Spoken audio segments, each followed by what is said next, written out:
I'd like to call the May 12th, 2016 meeting of Williamsburg City Council to order. Ms. Walton, would you call the roll, please? Ms. Knutson. Here. Mr. Pons. Here. Mayor Hallman. Here. Vice Mayor Freiling. Here. Mr. Foster. Here.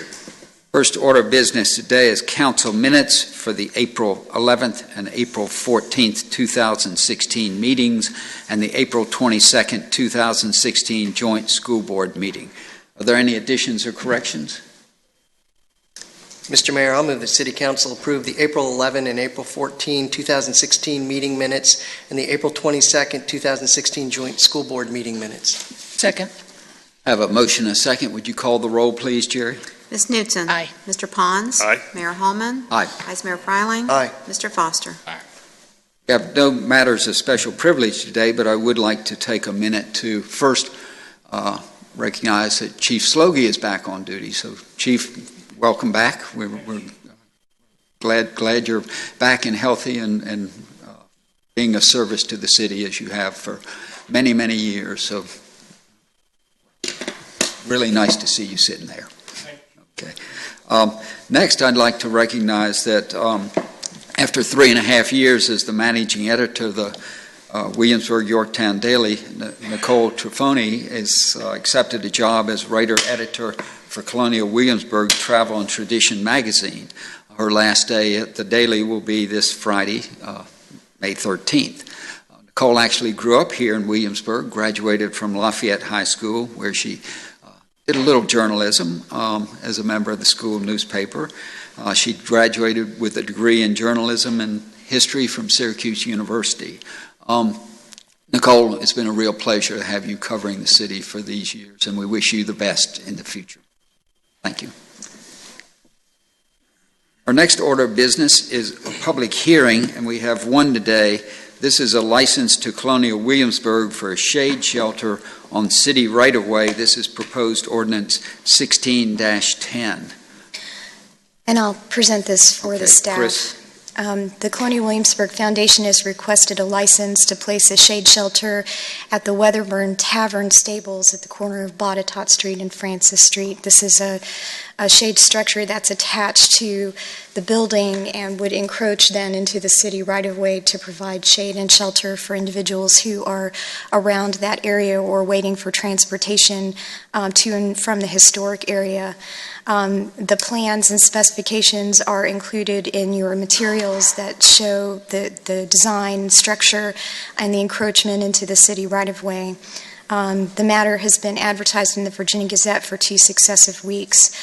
City Council should receive bids at the public hearing. Paul Gearhart is here for the foundation if you have any questions for him. The license agreement itself provides that the foundation will maintain the structure during the life of the structure, and just like the Charlton Coffee House license, this is a 40-year license for the encroachment into the right-of-way. And I'm happy to answer any questions that you have.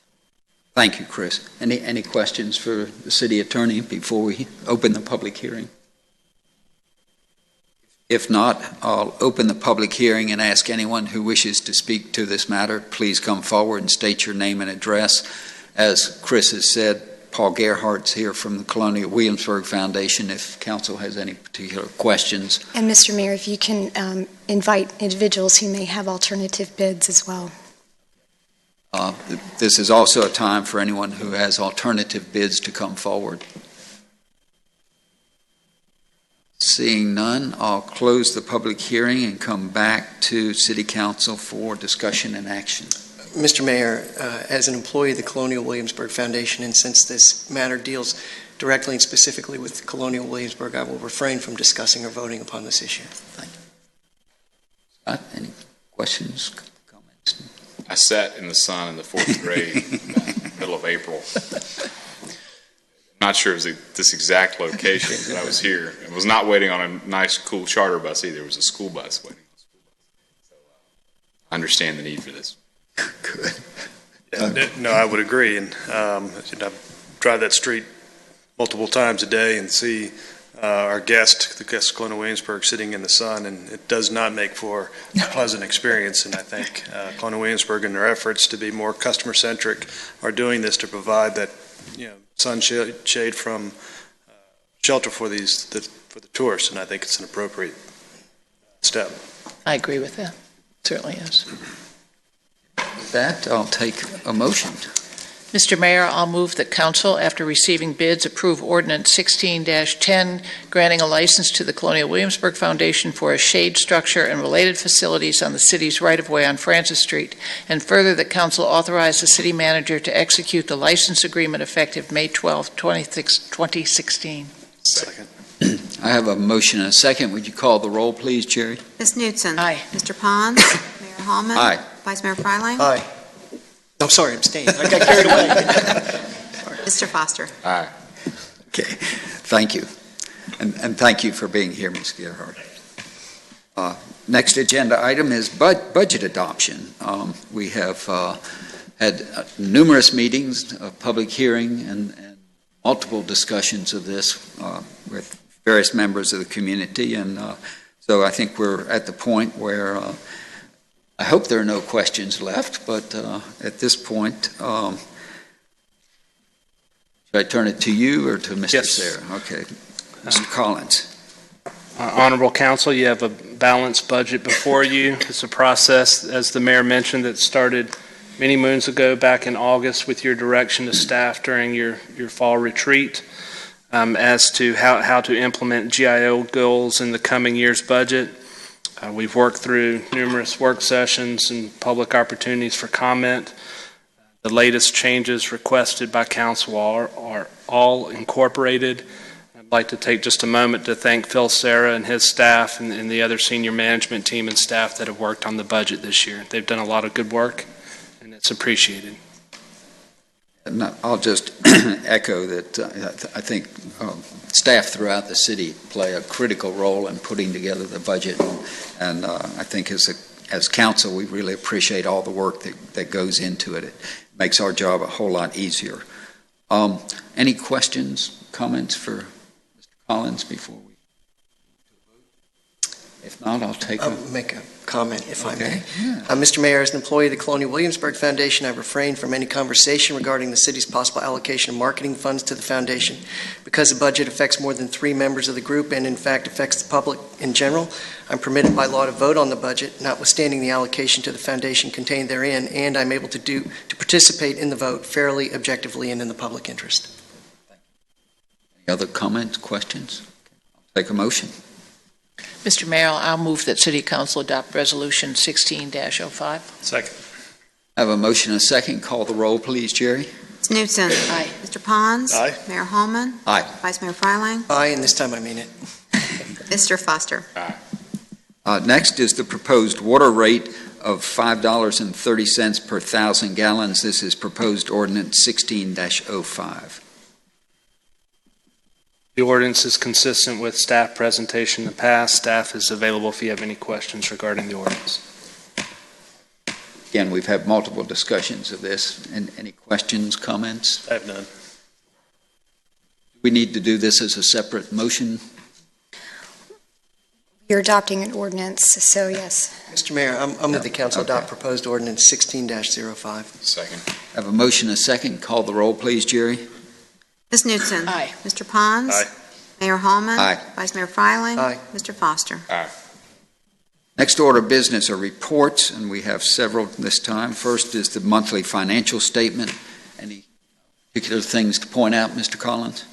Revenues are tracking above budget expectations. Expenses are tracking below budget expectations. Of note, within the revenues, I would point out the correction in positive numbers from March for the room taxes being approximately 24% above fiscal year 2015. Meal taxes running nearly 17% above 2015 for the month of March, and sales tax for the month of February tracking nearly 10% above 2015. Travel and tourism numbers rebounded in the appropriate direction.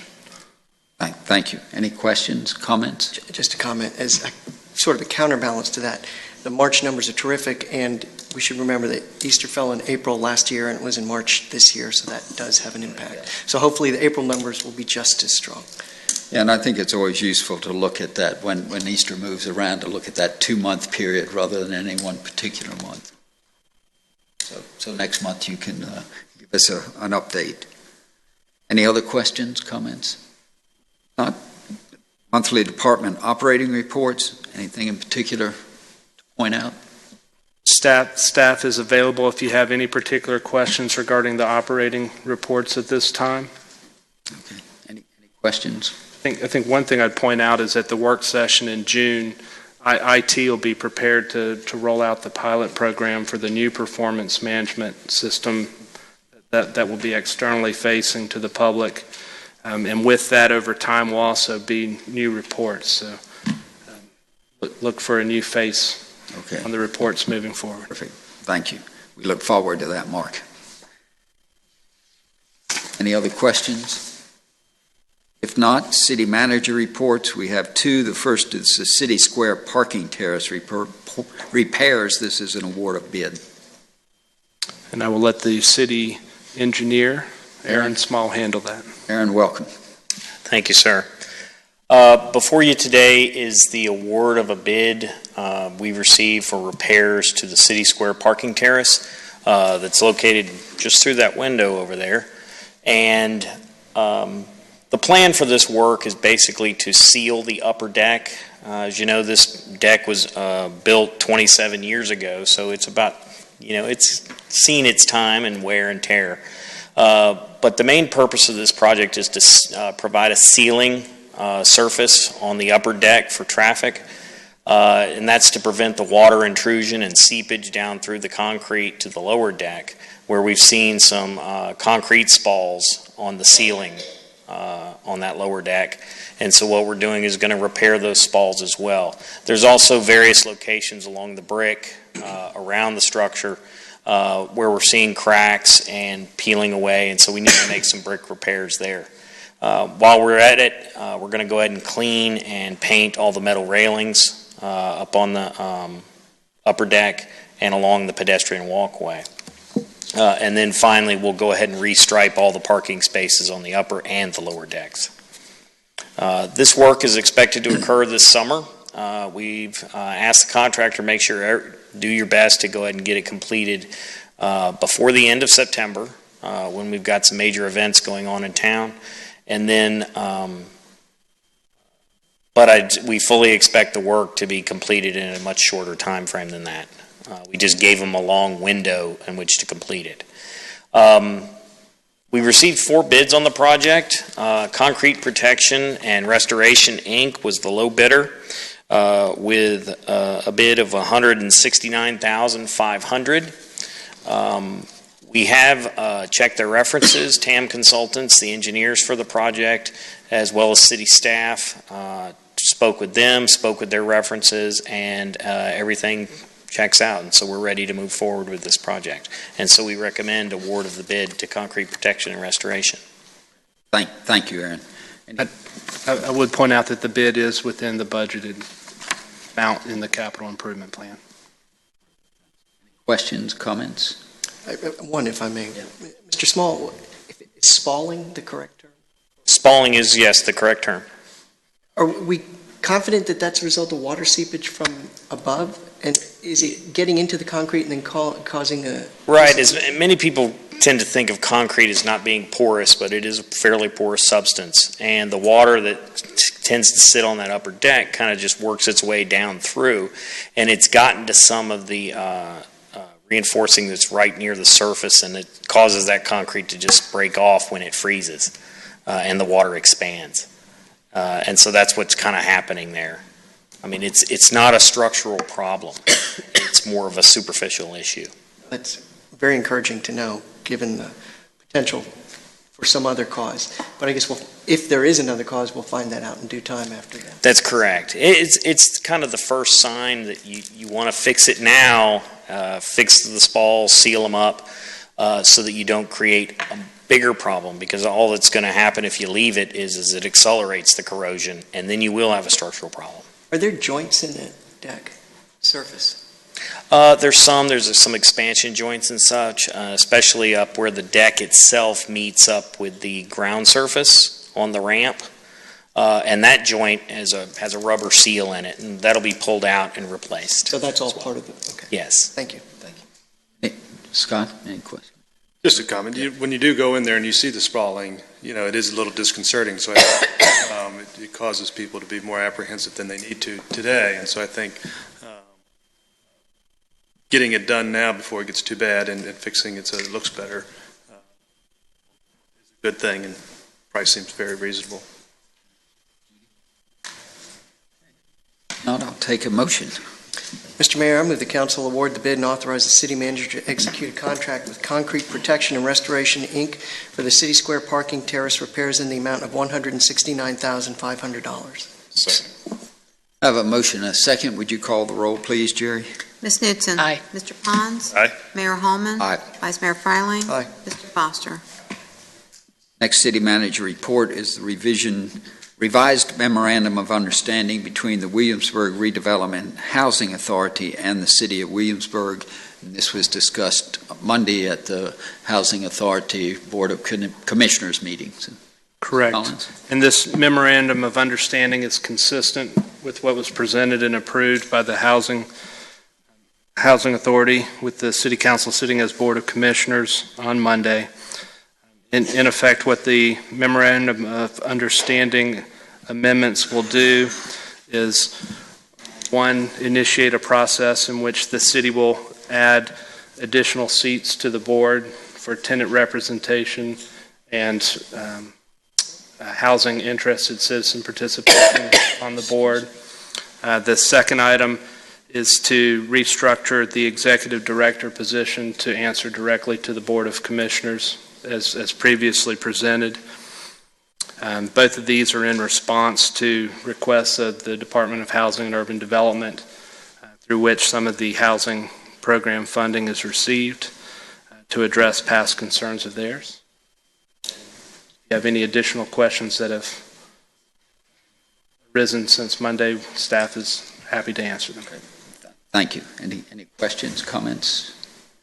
I'll make a comment. It was interesting, maybe bordering on irony, that at Monday's meeting we heard a comment from our auditor about how well run the current housing authority is from a financial standpoint, and at the same time we get concerns from the federal government that we're not acting as objectively as we could be. And in a way it's hard to balance the two, but I understand the weight that the federal government holds over us as long as we accept HUD funding, and so I don't see that we have any choice here.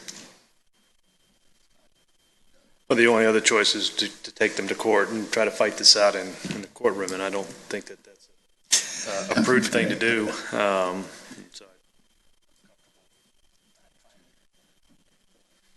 Any other comments? I'll take a motion. Mr. Mayor, I move that City Council approve the amended MOU with the Williamsburg Redevelopment and Housing Authority dated May 12, 2016. Second. I have a motion and a second. Jerry, call the roll, please. Ms. Newton. Aye. Mr. Pons. Aye. Mayor Holman. Aye. Vice Mayor Fryling. Aye. Mr. Foster. Next is city attorney reports, and we have one. This is an amendment to the short-term special event permit. This is proposed ordinance 16-11.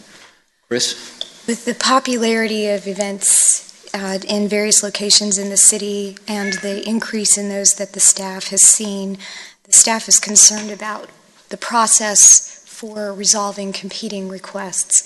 The staff believes that it is inherent that the city manager has the authority to deny those requests if the city can't accommodate them, but we'd like to have a clarification as much for the applicants as for council to establish a process for how we go about that. And so the revised changes proposed to Chapter 9 of the City Code adds that language that allows the city manager to make a decision between competing requests based on the best interest of the city and according to criteria developed by the city manager to determine that best interest. Thank you, Chris. Any questions, comments? It just seems reasonable to me that if the city manager is given the ability to authorize an event, he or she ought to have the ability to deny an event, otherwise the authorization becomes meaningless. And by stating some of the reasons an applicant can be denied, it just makes the process that much more clear. I'd like to point out this is a good problem to have. Yes. For driving special events, that there's this sort of demand for our facilities is proud of. In addition to that, I think what you see in the proposed ordinance also specifies that the city manager will attempt to resolve these conflicts. And so if there's a way to not dismiss one or deny one, but maybe find a way to have both and make them work, I think that's an important aspect of this ordinance. Just like to echo what Scott said, it's part of the increased vibrancy downtown that we have all this going on, and unfortunately poor Marvin has to deal with conflicts, and we can just say, isn't this lovely? Well, and it does make it a lot more transparent to applicants, sort of what the process is going to be and how it's going to work. So Right. I see this as a plus for everyone. So with that, I'll take a motion. I'll move City Council adopt proposed ordinance 16-11. Second? I have a motion and a second. Jerry, call the roll, please. Ms. Knutson. Aye. Mr. Pons. Aye. Mayor Holman. Aye. Vice Mayor Fryling. Aye. Mr. Foster. Aye. Next agenda item, unfinished business. We have none. I think under new business, we have some appointments to boards and commissions. Yes, we do. You've rolled through this quite efficiently. Mr. Mayor, I move that effective July 1st, 2016, City Council reappoint Susan Bruno to the Colonial Community Criminal Justice Board for a 3-year term to expire June 30, 2019, Thomas Maynard to the Colonial Group Home Commission for a 4-year term to expire June 30, 2020, William Carr to the Economic Development Authority for a 4-year term to expire June 30, 2020, Gwen Williams and Robert Taylor to the Finance and Audit Committee for 2-year terms to expire June 30, 2018, Natalie Miller-Moore to the Library Board for a 4-year term to expire June 30, 2020, George Chinakas to the Social Services Advisory Board for a 4-year term to expire June 30, 2020, and Susan B. Smith and Sally Wolf to the Williamsburg Area Arts Commission for 3-year terms to expire June 30, 2019. Second. Motion and a second. Call the roll, please, Jerry. Ms. Knutson. Aye. Mr. Pons. Aye. Mayor Holman. Aye. Vice Mayor Fryling. Aye. Mr. Foster. Aye. Again, I want to thank all of these individuals for being willing to serve on boards and commissions. It takes time and effort, but it makes this community a much better place to live. So I want to thank each one of them for being willing to serve on the board. In addition to the reappointments just approved, I hereby appoint Hazel Braxton to the Mayor's Beautification and Landscape Awards Committee. Ms. Braxton will serve on this committee along with Leslie Bowie and Robert Grossman with a term to expire on June 30, 2017. With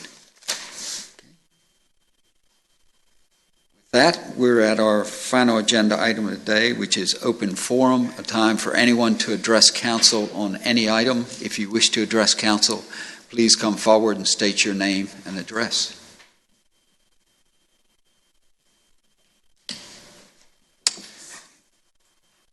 Welcome. Nice to see you again. Sabrina Fairbanks, 119 Berkeley Lane. You've probably been wondering where I've been this school year, but I wanted to come down and talk to you, the current City Council. Thank you for the changes that you made during your tenure to help ease the parking in the Cary Street area where we own rental property. I wanted to give you an update on what's going on down there. As you might imagine, it's a work in progress. I've met Mr. Collins and have had a meeting with him to give him an idea of some of the things that are going on.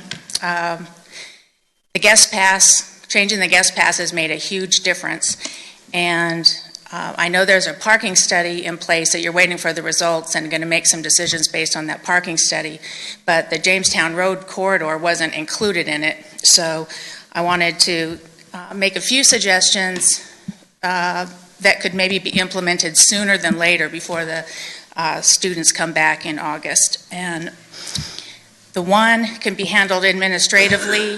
Mr. Clayton at one point got rid of the 2-hour parking on Cary, which made a big difference.